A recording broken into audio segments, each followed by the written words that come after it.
అందరికీ నమస్కారం అండి. ఈ వీడియో చూస్తున్న ప్రతి ఒక్కరికి నా హృదయపూర్వకమైన వందనాలు. సో ఈ బైబిల్ చూడండి, ఇది బాధితుల గురించి ఆలోచన చేయదు, అన్యాయస్తుల గురించి ఆలోచన చేయదు. సో వీళ్ళు మద్యము తాగిన మైకంలో ఎట్లా వస్తున్నదంటే అట్లా వాగుతుంటారు, అన్యాయంగా ప్రవర్తిస్తుంటుంది. సో నేను చెప్పేది ఏంటంటే, ఈ వీడియోని ఫస్ట్ నుండి లాస్ట్ వరకు చూసి మీరు సత్యాన్ని తెలుసుకొని వాస్తవంగా మీరు తెలుసుకునండి. అదేంటంటే, మీకు రిఫరెన్స్లో చూపిస్తుంటా. మీరు చాలా ప్రార్థన చేసి అలసిపోయి ఉండొచ్చు, మీ ప్రార్థనకు జవాబు రాకుండా ఉండొచ్చు, మీరు ఇంకా ఎదురు చూస్తూ ఉంటుండొచ్చు యేసుక్రీస్తు వస్తాడని. ఆయన నిజానికి రాడు, ఆయన వస్తున్నాడు కానీ ఆయన ఎప్పటికీ రాడు. సో దయచేసి ఆలోచించండి. బైబిల్లో ఎన్ని రిఫరెన్స్లు మిస్టేక్గా ఉంటాయో నేను చదివి మీకు వినిపిస్తా. సో దయచేసి చూడండి. ఇక్కడ యెహోషువ గ్రంథంలో మున్పు నేను చెప్తాండి, ఏమైతే చదవబోతున్నదో దాన్ని మున్పు చెప్పిన తర్వాత ఆ తర్వాత మీకు ఎక్స్ప్లెయిన్ చేస్తా. సో ఆకాను అనే వ్యక్తి ఉంటాడు. ఈయనకు ఆడపిల్లలు ఉంటారు, మగపిల్లలు ఉంటారు. ఈయనకు ఎద్దులు గాడిదలు సంపాదన ఇతనికి ఉంటుంది. ఈయన ఒక చిన్న కుటుంబము ఉంటుంది. ఈయన ఏం చేస్తాడంటే యెహోషువతో కలిసి యుద్ధం చేద్దామని వేరే రాష్ట్రానికి పోతారు, వేరే ఒక దేశానికి పోయి అక్కడ యుద్ధం చేసి అక్కడ ఉన్నదంతా కొల్లగొట్టుకొని వస్తారు. అక్కడ ఉన్న పిల్లలని అందరినీ చంపేసి ఆ ఊరిని కాల్చేసి అక్కడ ఉన్న బంగారం అంతా తీసుకొస్తారు. ఆ బంగారం అంతా తీసుకొచ్చి యెహోవా మందిరంలో పెట్టాలని ఉంటుంది. సో అక్కడ దోచుకున్న బంగారాన్ని ఇక్కడ ఈ ఆకాను అనే వ్యక్తి ఏం చేస్తాడంటే ఆ ఒక బంగారు కొంత వెండి ఎవరికి కానకుండా తీసుకొని వచ్చి దాపెట్టుకుంటాడు. అప్పుడు అక్కడ ఉన్న కొంతమంది చూసి అది సణుగుకొని యెహోషువకు చెప్తారు. సో అప్పుడు అక్కడ కొంచెం విజయము తప్పుతుంది, అంటే ఆ వాళ్ళతోటి యుద్ధం చేయలేకపోతారు. అప్పుడు ఈ యెహోషువ ఏమంటాడంటే దేవునికి ప్రార్థన చేస్తే దేవుడు ఏమంటాడంట, మీలో ఒకరు పాపం చేసిండ్రు, ఆ ఒక వెండిని ఆ ఒక బంగారుని దాపెట్టుకున్నారు కాబట్టి నేను మీకు తోడై ఉంటలేను, అది తీసుకొచ్చి నా సొమ్ము నాకు ఈమను, నేను మీకు తోడుంటా. అంతేకాకుండా ఎవరైతే ఆ సొమ్ము తీసుకున్నారో వాళ్ళని అగ్నితోటి కాల్చేయరి అని చెప్తారు.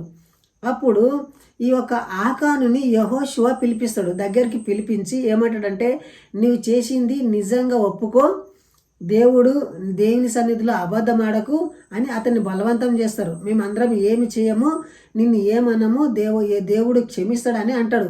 ఇప్పుడు కూడా ఈ రోజులో కూడా చాలా యేసుక్రీస్తు క్షమిస్తాడు, పాపాలకు క్షమిస్తాడు అంటే చెప్పి పాపాలన్నీ ఒప్పికిచ్చిన తర్వాత వాళ్ళు ఎప్పుడు క్షమిస్తలేరు. సో దయచేసి ఆలోచించండి.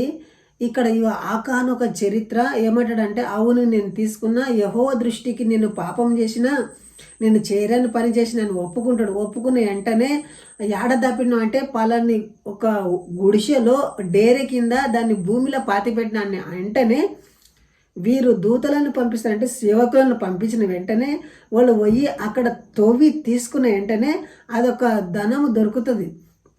దొరికిన వెంటనే యెహోషువ అందరూ ఏం చేస్తారంటే తన ఊరి మనిషే ఆకోను ఆ ఊర్లో ఉన్న అతని వీళ్ళందరూ కలిసి గ్రూప్గా జమ అయ్యి వీళ్ళని కట్టేసి పిల్లలని, తల్లులని, ఆడపిల్లలని, మగపిల్లలని, వాళ్ళకు ఉన్న ఎడ్లు దూలు వాళ్ళకున్న సమస్తముని బంగారు అంతా తీసుకుపోయి ఊరు బయటికి తీసుకుని పోతారు.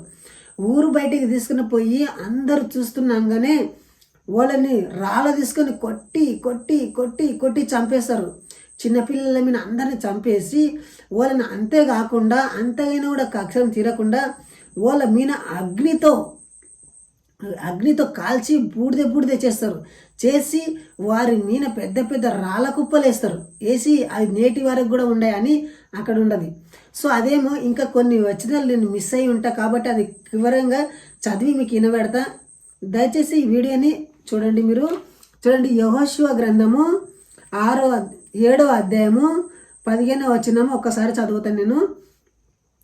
అప్పుడు శపీతమైనది ఎవని వద్ద దొరుకునో వాని కలిగిన దానిని అగ్ని చేత కాల్చివేయవనెను. ఎవరి గురించి? ఎవరైతే ఆ వస్తువులు దొరుకుతాయి కదా వాళ్ళని అగ్ని చేత కాల్చివేయవలనంట.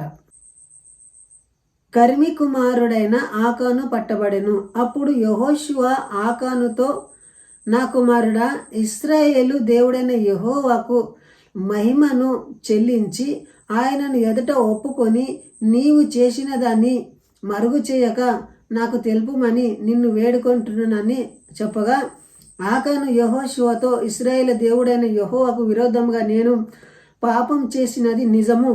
దోపుడు సొమ్మును, ఒక మంచి సీనారు వస్త్రమును, 200 తులముల వెండిని, 50 తులముల ఎత్తుగల ఒక బంగారము కమ్మిని నేను చూచి దానిని ఆశించి తీసుకుంటున్నానని, ఇదిగో నా ఎదుట నా డేరలో అవి భూమిలో దాచబడి ఉన్నాయని, ఆ వెండి దాని క్రింద నున్నదని ఉత్తరం ఇచ్చి తాను చేసినదంతయు ఒప్పుకొనెను.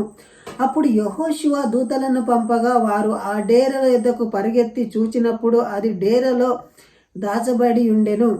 ఆ వెండి దాని క్రింద నుండెను. కాబట్టి వారు డేర మధ్య నుండి వాటిని తీసుకొని యెహోషువ ఎదుటకు, ఇశ్రాయేలు ఎదుటకు తెచ్చి యెహోవా సన్నిధిని ఉంచిరి. తరువాత యెహోషువ ఇశ్రాయేలును, తిరహు కుమారుడైన ఆకానును, ఆయన వెండిని, ఆయన పై వస్త్రములను, ఆ బంగారు కమ్మిని, ఆకాను కుమారులను, ఎద్దులను, గాడిదలను, మందను, డేరెలను, వాటిని కరిగిన యావత్తును పట్టణమునకు ఆకోరు లోయలకు తీసుకొని వచ్చిరి. అప్పుడు యెహోషువ, నీవెలా మమ్మును బాధపెట్టితివి? నేడు యెహోవా నిన్ను బాధపరచును గాక. ఇశ్రాయేలు వారందరూ వారిని రాళ్లతో చావగొట్టి, వారిని రాళ్లతో కొట్టి, తర్వాత అగ్ని చేత కాల్చి వారి మీద రాళ్ళు పెద్ద కుప్పలుగా వేసిరి. అది నేటి వరకు ఉన్నది. అప్పుడు యెహోవా కృపాద్రోహము విడినవాడై మళ్ళుకొనెను. అందుచేత నేటి వరకు అది ఆకోరు లోయ అని పేరు పెట్టబడను. చూడండి, వాళ్ళని ఆకోరు లోయలో తీసుకుపోయి చంపేసిండ్రు. ఒక కుటుంబాన్ని, నిండు కుటుంబం. ఎవరు చంపేసిండ్రు? దేవుడే చంపమన్నాడు. నిజంగా దేవునిలో అలాంటి లక్షణాలు ఉంటే అలాంటి కార్యాలు చేయడు. దయచేసి ఆలోచించి ఇలాంటి మాయల పడి మన ఒక సంప్రదాయాన్ని, మన ఒక హిందుత్వాన్ని వదిలిపెట్టి కిరిసనంలో కన్వర్ట్ అయ్యి మేమేదో బాగా అయిపోతాము, మాకేదో డబ్బు వస్తుంది, మేము మంచిగా దరిద్రత పోతుంది అనుకుంటే మనం ఏది కాదు. మనము మనము చందలేస్తాము, కానీ మనకి ఏమి కాదు. సో దయచేసి ఆలోచించండి. ఇలాంటి మాయల పడరాదని, ఇలాంటి ఫ్రాడ్లు కాకరాదని ఉద్దేశిస్తూ ఈ వీడియో చేస్తున్నా. ఇంతవరకు ఈ వీడియో చేసినందుకు జై హింద్, వందే మాతరం.